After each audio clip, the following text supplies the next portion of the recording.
Bom, vamos falar um pouquinho do município de Lindoeste, das suas origens, né? Histórico do município de Lindoeste. Para a gente entender um pouco a formação do município de Lindoeste, nós precisamos voltar um pouquinho no tempo. Na década de 1930, 1940, onde Cascavel estava se formando. Na década de 30, começou-se o declínio da extração de erva mate. Então já o povoado de Cascavel, nessa época, começou a se dedicar na extração madeireira.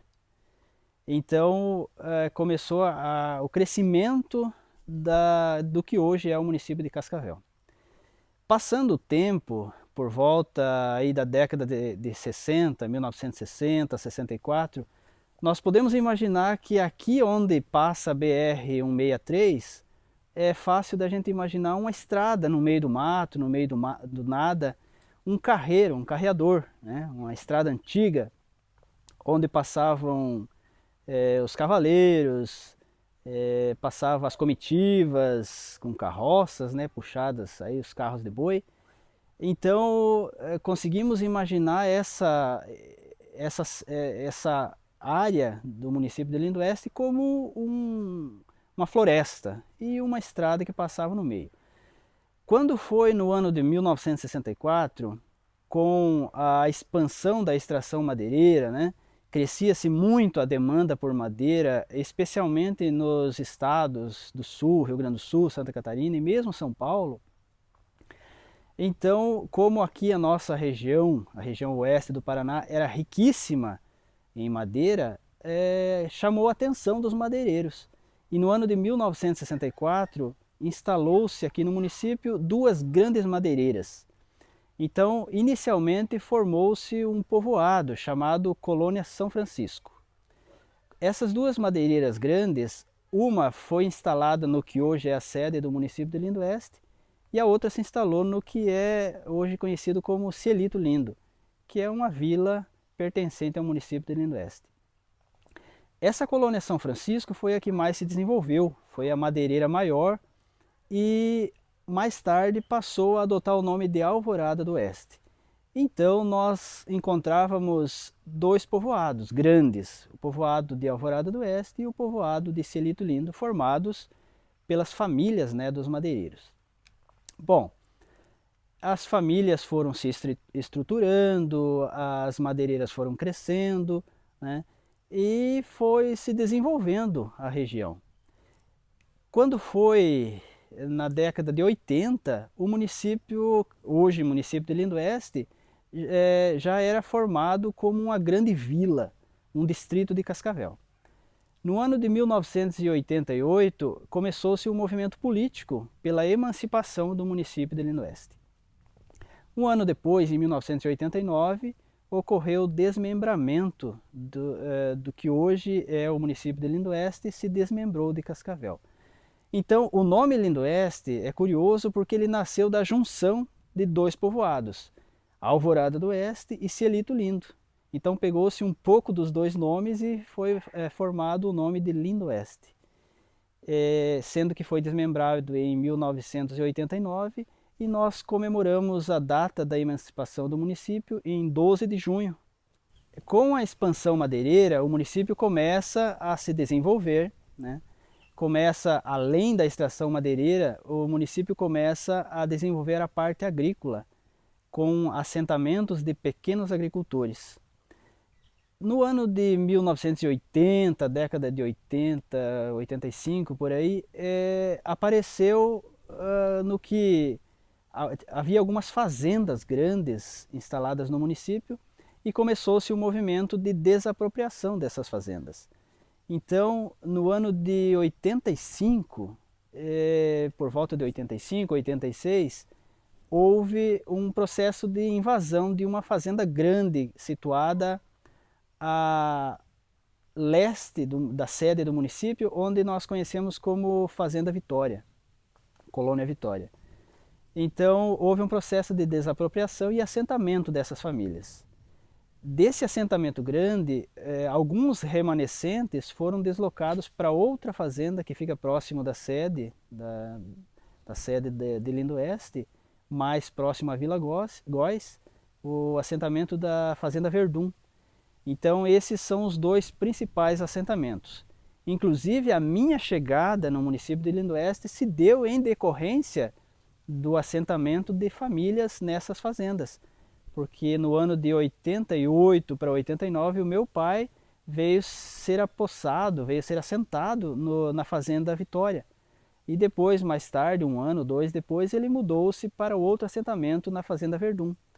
E nessa época a nossa família, viemos morar nessa fazenda, na Fazenda Verdun, onde a partir daí eu concluí o meu ensino médio, né? Estudei, terminei o meu ensino médio no colégio, que hoje é o Colégio Cívico Militar Lindo Oeste, e no ano de 97 eu comecei a minha formação na faculdade em São Paulo, na UNOeste, lá em São Paulo, em Presidente Prudente, onde daí eu venho a me formar, né? Fiz a formação na área de matemática para lecionar na escola pública. Bom, nós chegamos aqui no município, depois que o meu pai foi assentado, nós viemos morar com ele, no ano de 89. Eu tinha os meus 15, 16 anos, né? E no ano seguinte eu comecei o estudo no ensino médio. Então a minha juventude foi no município, né? Nós participávamos aí das comunidades, especialmente da comunidade da Vila Góes, né? Tinha uma comunidade muito assim atrativa. Nós participávamos da comunidade da Vila Góes e também da Colônia Nova, onde tinha uma cachoeira, né, que era um atrativo turístico muito grande. E nós fazíamos parte de um time de futebol intitulado Agremiação da Verdun. E nós disputamos vários campeonatos aí pelo município, né? Inclusive temos alguns troféus de campeão de campeonato suíço e campeonato de campo, né? Então a minha infância e juventude, né, e adolescência foi nesse estilo de estudar, né, jogar bola, jogamos muita bola, a gente jogava muita bola nessa época, e estudando sempre e participando aí das comunidades, em festas, participando ativamente da igreja também, né, no grupo de jovens. E a nossa adolescência foi aí nessas terras, no município de Lindo Oeste. A gente passou aí algum tempo, né, desfrutando da simplicidade de uma cidade pequena, uma cidade pacata, onde todo mundo se conhecia, todo mundo tinha amizade, né? Então a nossa adolescência foi assim. Com o passar do tempo, a gente vai crescendo, a idade adulta vem chegando e os compromissos vão aparecendo e você é obrigado a procurar o seu futuro. Aonde que apareceu a oportunidade de eu fazer a minha faculdade lá em Presidente Prudente, né? Me formei em matemática.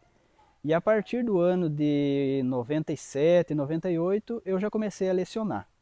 Comecei a lecionar dando aulas no Colégio Estadual Lindo Oeste, mesmo ano em que foi feita a abertura do colégio no assentamento da Vitória, Colégio Santa Luzia, Colégio Estadual Santa Luzia.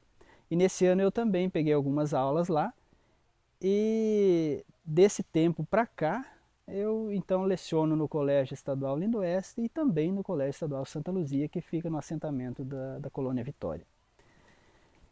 No ano de 2021, eu me casei, né? A minha esposa também se formou em professora de artes, visto que ela vem de uma família de professores. A minha sogra, a mãe da minha esposa, também era professora de artes, né?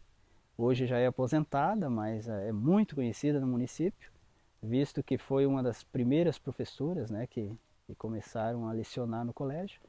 E a minha esposa então herdou a profissão da mãe, ela é professora de artes e desde o ano de 2000 ela também leciona no Colégio Estadual Lindo Oeste.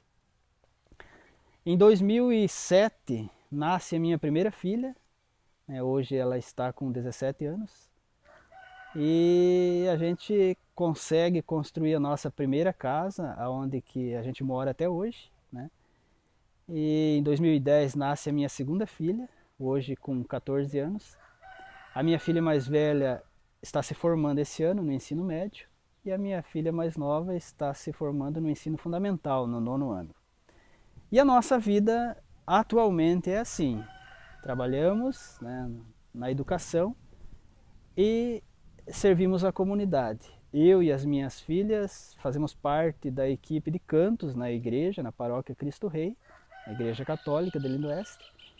E nós servimos através da liturgia e canto, servimos a igreja e também participamos de alguns movimentos, a exemplo do movimento da lareira, que é um movimento de casais, né, que atua na formação de outros casais, no resgate de outros casais que estão com problemas ou que não estejam com problemas, mas assim que estejam procurando uma caminhada junto à igreja. Então nós atuamos também nesse sentido no resgate de famílias, e esse é conhecido como o movimento da lareira. Então a nossa vida hoje é essa. Durante a semana nós trabalhamos, damos aula, e nos finais de semana a gente congrega com a igreja, a gente passa o tempo no sítio que a gente adquiriu em 2020, no ano da pandemia, né? Nós adquirimos um sítio na comunidade do Tangará, e é o nosso refúgio, onde nós buscamos para descansar, para recebermos amigos, né? Fazemos alguns almoços aí nos finais de semana, algumas jantas. Final do ano a gente sempre reúne a galera, aí, os parentes, os amigos, né? Para confraternizar. Então é um lugar muito gostoso, um lugar muito tranquilo, de muita paz. Viver num município pequeno, eu acredito que em todos devem ter alguma similaridade, especialmente viver em paz, em tranquilidade. Viver sem medo, viver sem preocupação, sem cuidado, porque as pessoas todas em geral se conhecem, né? Nós temos um ciclo de amizade grande, todo mundo se conhece, às vezes não são amigos, mas são conhecidos. Se você chama o nome de alguma pessoa, todo mundo sabe quem que é, né? Então as pessoas elas se relacionam de uma forma natural, tranquila, né? Você chega no mercado, por exemplo, você vai cumprimentando todo mundo, você vai conversando com as pessoas, porque todo mundo te conhece e você conhece todo mundo. Você vai no posto de gasolina abastecer o teu carro, você bate papo com os frentistas porque são teus amigos. Você conversa com a galera que está lá também abastecendo porque são teus conhecidos, né? Você vai na padaria comprar o pãozinho, você encontra os teus amigos, os teus alunos, você conversa com todo mundo, você bate um papo. Você está andando na rua, você cumprimenta todo mundo porque todo mundo te conhece, né? Você tem algum projeto, por exemplo, como a gente trabalha com pessoas na escola, como a gente trabalha com pessoas na comunidade, você sempre está envolvido em algumas promoções, por exemplo, venda de rifas, né? Você sai na rua vendendo rifa ou fazendo algum tipo de arrecadação para a igreja, por exemplo, você conversa com todo mundo te conhece, todo mundo sabe que você está fazendo alguma coisa em prol ou do colégio ou da igreja, todo mundo te ajuda, né? Então, nessa parte da solidariedade, nós temos muito que louvar por viver num local pequeno assim, onde as pessoas te conhecem, sabem da necessidade de um município pequeno, sabem da necessidade dessa autoajuda que precisa ter entre os pares, entre as pessoas que moram no mesmo lugar, e sabem também que o bem-estar de um é o bem-estar de todos. Por isso há essa reciprocidade entre todos, né? As promoções também que eu dizia nas festas, né? Nós temos algumas festas aí que são marcas do município, marcas registradas.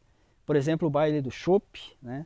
A gente sempre está trabalhando nesses eventos, ajudando a comunidade, ajudando a igreja, e você sempre está se encontrando com essa galera, sempre está batendo papo, né? Sempre está num ciclo assim de amizade muito grande.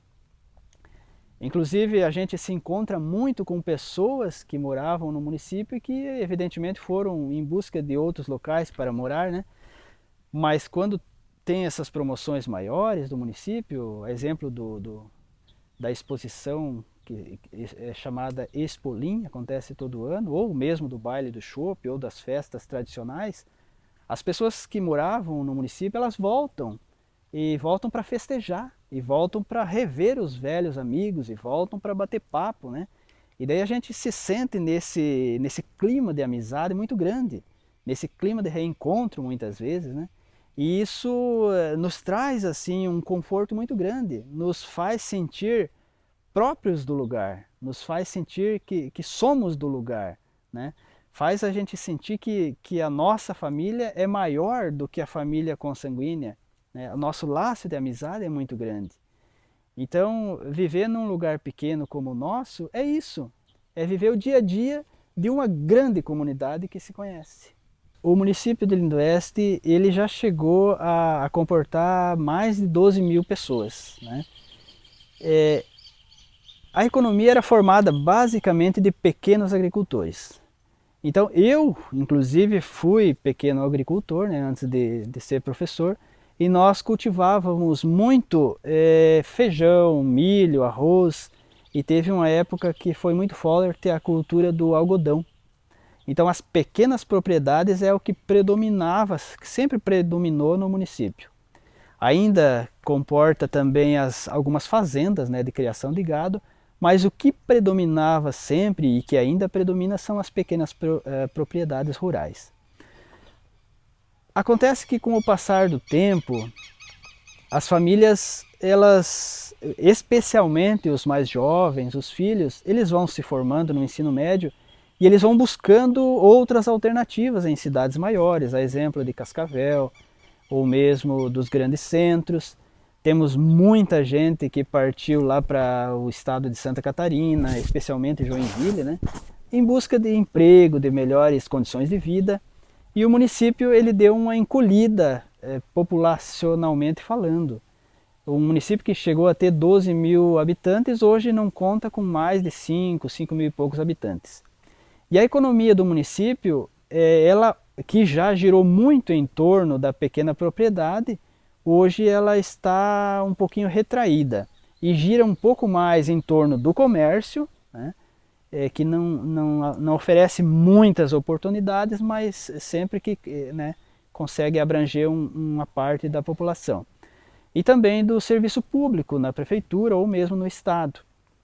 Então, predominantemente, a nossa população é formada por pequenos agricultores, pequenos produtores. Ainda tem gente que produz leite, tem alguns agricultores que têm aviário, tem alguns que produzem mandioca, hortifruti, né, nesse segmento de produções em pequenas escalas.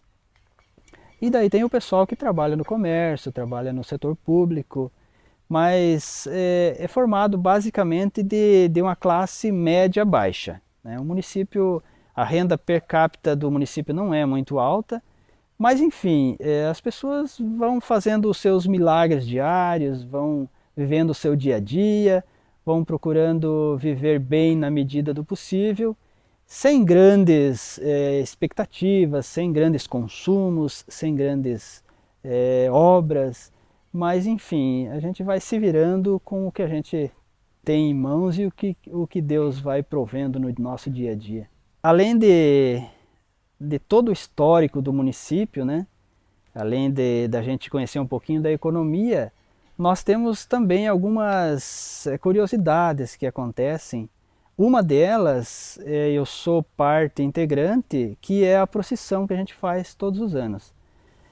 A partir do ano de 2020, onde nós adquirimos esse sítio aqui na comunidade do Tangará, nós implementamos uma devoção à Nossa Senhora do Carmo, de quem nós somos devotos, e nós fazemos todos os anos uma romaria. Nós saímos lá da paróquia Cristo Rei, de madrugadinha, em torno de 6, 6h30 da manhã, e viemos a pé até aqui na comunidade do Tangará, que dista uns 7 quilômetros, 7,5 km. Então nós convidamos a comunidade participa dessa caminhada. É um momento muito lindo, assim, um momento de devoção, um momento de fé, um momento da gente estreitar os nossos laços, né? E a gente vem rezando lá de cima, louvando a Deus, agradecendo pelo nosso município, pela nossa saúde, pela nossa amizade. E é um dos fatos que assim está se tornando conhecido, é a nossa romaria.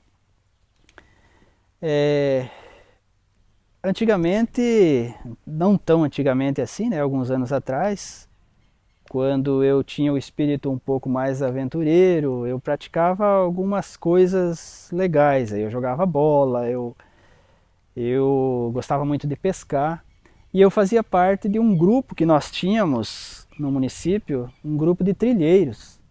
Então a gente começou com um grupo pequeno, 5 ou 6 pessoas, e esse grupo cresceu. E a gente comprou umas motos meio invocadas aí, né, umas motos preparadas para trilha, e fomos nos aventurar nas trilhas.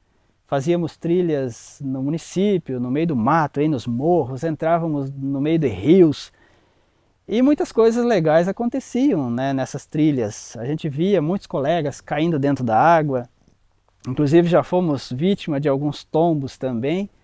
Mas teve um tombo assim que esse eu não esqueço. A gente foi fazer uma trilha no município vizinho de Santa Lúcia com os trilheiros de lá. E andamos aí cerca de 2, 3 horas, né, fazendo a nossa trilha, a nossa aventura no meio dos morros, dos matos e tal. E numa dessas nós fomos passar na beiradinha de um córrego. E esse córrego tinha um barranco alto de uns 3 metros.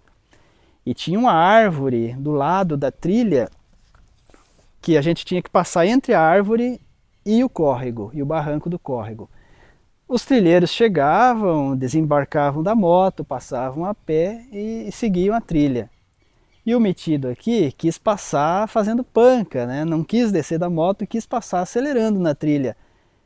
Quando eu estava passando da árvore, o meu ombro bateu na árvore e me jogou para o outro lado. E eu despenquei de uma altura de 3 metros, caí dentro da água e a moto caiu por cima de mim. E aí foi aquela correria, aquela gritaria, os colegas correndo, pulando dentro da água para me salvar e tal, tiraram a moto. Mas enfim, além de alguns arranhões, nada grave. A trilha seguiu, o espírito aventureiro não parou. E teve outra oportunidade que nós fomos fazer uma trilha lá em Toledo. E nós fomos com alguns trilheiros daqui. E um dos trilheiros, que era um recém-formado na arte da trilha, Jean-Pierre o nome dele, era meio que uma competição, né? Valia uma premiação lá e era marcado um tempo. E esse nosso amigo, ao passar em cima da taipa de um açude, ele se desequilibrou e caiu dentro do açude com a sua moto. E a moto caiu por cima da perna dele e quase quebrou a perna, machucou bastante ele. É mais ou menos um meio metro de água, ele ficou com o pescoço fora da água e a moto em cima dele. Mas a gente passava, os trilheiros passavam por cima da taipa do açude e em alta velocidade, né? A gente estava computando o tempo para ver quem que fazia mais rápido. E ninguém via ele. Ele gritava e chamava por ajuda, mas ninguém via, porque as motos passavam ali fazendo barulhão, não via. Resumo da história, esse meu amigo ficou 2 horas e meia dentro do açude com a moto em cima dele sem ele poder sair. A sorte dele é que tinha um outro principiante que bateu na mesma árvore que ele bateu e caiu com a moto praticamente em cima dele. Então, só que esse outro colega não se machucou, mas caiu no local que ele estava e aí foi a salvação dele, porque daí esse rapaz pediu socorro e daí a equipe, né, que socorria o pessoal das trilhas foi lá e socorreu ele, levou para o hospital, enfim, ficou internado no hospital de Toledo, mas enfim, o final da história deu tudo certo. Mas aconteceu esse fato curioso dele ficar 2 horas e meia dentro do açude sem que ninguém visse ele para ajudá-lo ou socorrê-lo. Então esse foi um fato que até hoje, quando a gente se reúne, a gente conta e dá risada e muito legal. São 150 degraus. Esses degraus, eu e a minha esposa, no ano da pandemia, como nós estávamos sem poder frequentar a escola, então nós aproveitamos esse tempo para plantar esses pneus aí. Em torno de 5 a 6 pneus por dia nós conseguíamos pôr. 150 pneus, levamos aí 30, 40 dias plantando pneu. E é a nossa escadaria que nós temos para subir lá onde nós vamos agora ver a nossa santa, Nossa Senhora do Carmo. É uma subida bastante íngreme e a gente precisa ter um fôlego bom para chegar lá em cima. São 150 degraus, caminhando, subindo. É bom para quem quer perder aqueles quilinhos a mais, é excelente.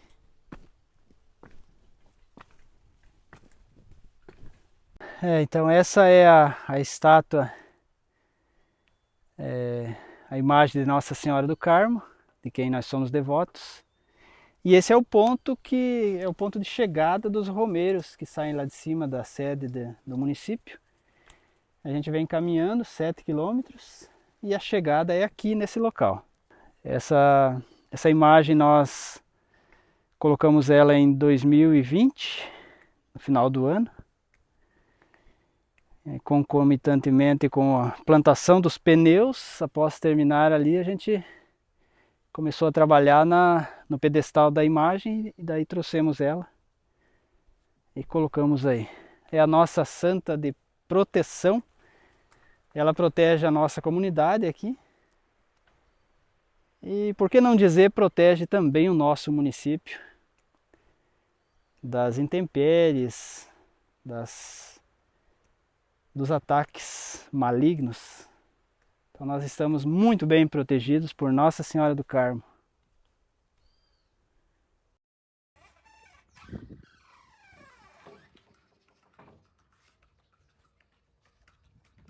Lindo Oeste é um município pequeno, né? Não tem muita atividade diferente para fazer, então o povo daqui tem uma prática de se encontrar. Se encontra na pracinha da igreja, se encontra nas lanchonetes, e o pessoal do interior aparece de vez em quando numas cavalgadas. E em algumas datas comemorativas, como nós estamos nessa época, em 7 de setembro, a cidade fica empolvorosa. É algo diferente. Então, o povo aparece bastante na festividade, sabendo que a data de aniversário do município é 12 de junho.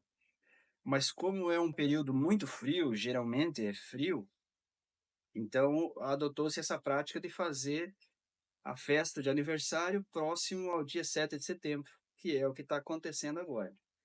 Então, está acontecendo a Expolim, que é uma festa já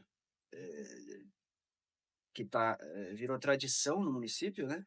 A Expolim. Já estamos na 12ª edição da Expolim e o povo aparece em peso. Você pode ver que está todo mundo aí. Teve o baile do chopp na sexta-feira à noite, então todo mundo estava presente. Ali nas dependências da Expolim, tem bastante atrativos, bastante exposição. Estamos tendo também o rodeio, que é muito bem visto no município, o povo gosta demais. Então, nessa época agora, você vai ver que o povo está aí, está na rua, na exposição, está na festa, vai ter almoço também, né?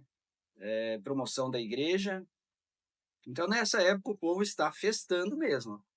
Tá todo mundo aí feliz, festando, se encontrando, se abraçando, revendo velhos amigos.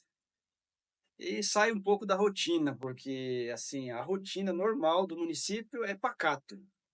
Não tem lá grandes coisas para fazer, né? Alguma edição esportiva, né? Algumas coisas assim normais no dia a dia. Mas assim, quando tem essas festas diferentes, o povo vem em peso. O município está em festa. Então, todo mundo festivo aí, alegre, contente, se encontrando, se abraçando. Estamos em festa. O município está completando 35 anos de emancipação e nada mais justo que festejar, né? Festejar essa data. É o povo que está construindo a história do município. Estão construindo de uma forma alegre, descontraída, né? Todo mundo se divertindo, se ajudando, né? Fazendo amizades. Estamos em festa.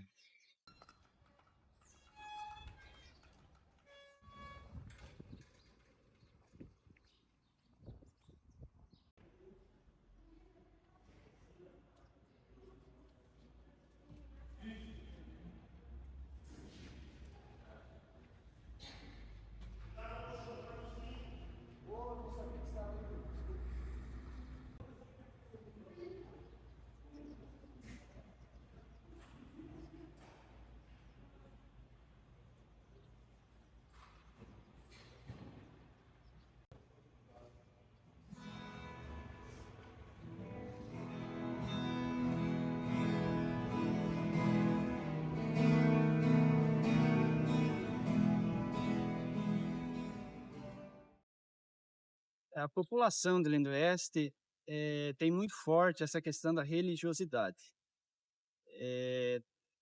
Predominantemente, a população é católica, na sua grande maioria, e onde são bastante frequentadoras assim das atividades da igreja. Mas nós temos também outras denominações evangélicas espalhadas aí pela cidade, então o povo é bastante devoto da sua religião. E em especial aqui na Igreja Cristo Rei, que é católica, o povo participa bastante das atividades religiosas que nós temos aí durante as festividades do ano todo. Nessa época não é diferente. Nós teremos a missa daqui a pouco e o povo vai vir em peso para fazer também a sua parte, né, sua devoção, para entregar a sua semana, entregar a Deus e fazer suas obrigações religiosas.